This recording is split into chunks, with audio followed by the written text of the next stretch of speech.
परम सरदेव संत समाज सम्मानित मंच और सामने विराजमान बुजुर्ग मेरे पिता तुल्य माताओं बहनों एवं मेरे भाइयों, मैं आपके सामने आज इसी मुद्दे को लेकर दो शब्द रखना चाहती हूँ।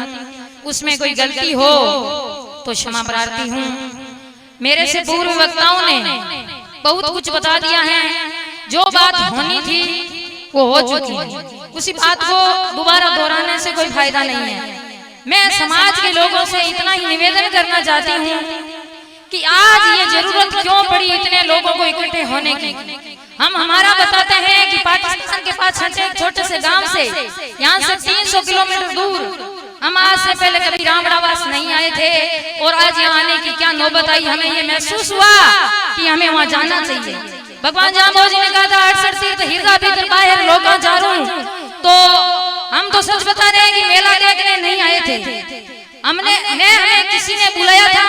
मैं भी एक सामान्य घर की बेटी हूँ और सरकारी सेवा में भी हूँ, तो ये भी मुझे पहले 2 दिन कंफर्म करना पड़ा कि मेरे को छुट्टी लेके यहाँ से जाना चाहिए। और मैंने 8-10 सालों से ये चीजें देखी और मेरे मन में महसूस किया कि मैं मेरे भी 2 शब्द आपके सामने रखूं। इसी उद्देश्य से हम यहाँ रामड़ावास पहुंचे। बहुत अच्छा लगा यहाँ लोगों को भाव देकर कि इतने धार्मिक प्रवृत्ति के लोग कि हम सुबह बाहर खड़े थे तो 10 लोगों ने आगे पूछ लिया था कि आपने कोई नाश्ता पानी किया है या कब आए हो। तो इन लोगों का मान सम्मान वो विष्णु समाज के मुताबिक बहुत ही सराहनीय मुझे महसूस हुआ। लेकिन खाली यहाँ आए और लोग बोल के चले गए, हम भी बोल कर चले जाएंगे, इस बात से कुछ निकलना है नहीं। अपने को विचार करना है कि अपना जो तपोस्थली है मुकाम, वहाँ भी अपने लोग इकट्ठे होते हैं। लेकिन कभी विचार किया कि मंच पर से क्या बोला जाता है।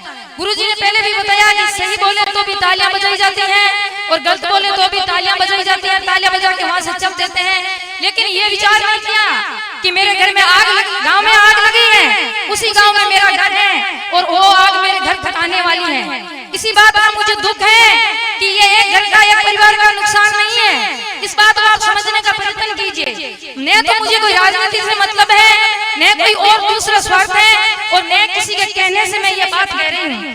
10 साल से ये लड़ाई चल रही है। समाज का उत्थान कब होगा आप इस पर विचार क्यों नहीं कर रहे हो।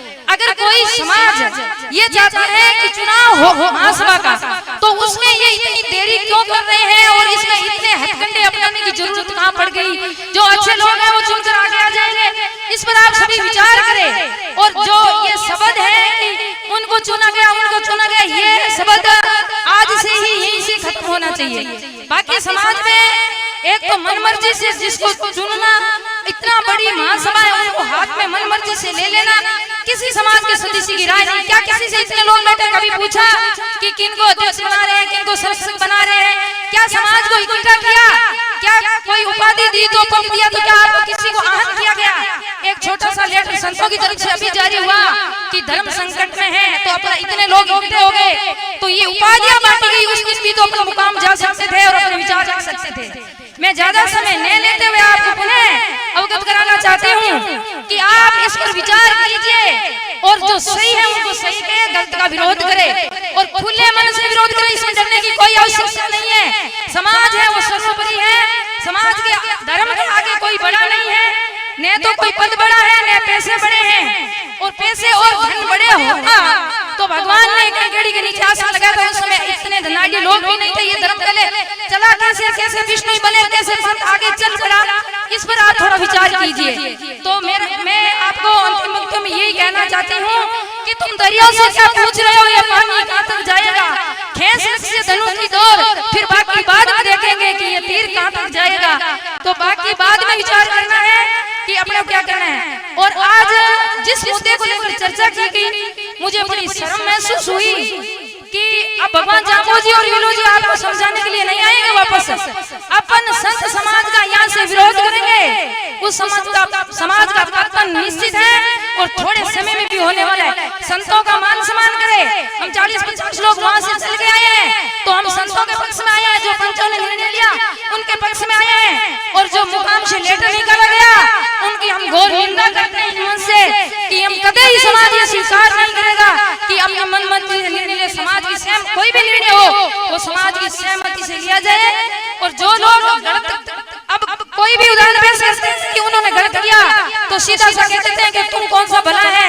मैं भला नहीं हूँ, मैं सबसे पीछे बैठता हूँ, मंच पर आने की हिम्मत नहीं होती है, बोलने की हिम्मत नहीं होती है। तो इसलिए किसी पर किसी का कोई दबाव नहीं है, वो स्वतंत्र जीवन जिए, लेकिन उनको पद है वो छोड़ना पड़ेगा।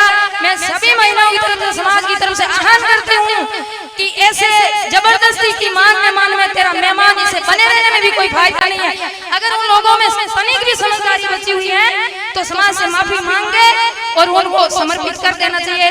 धन्यवाद।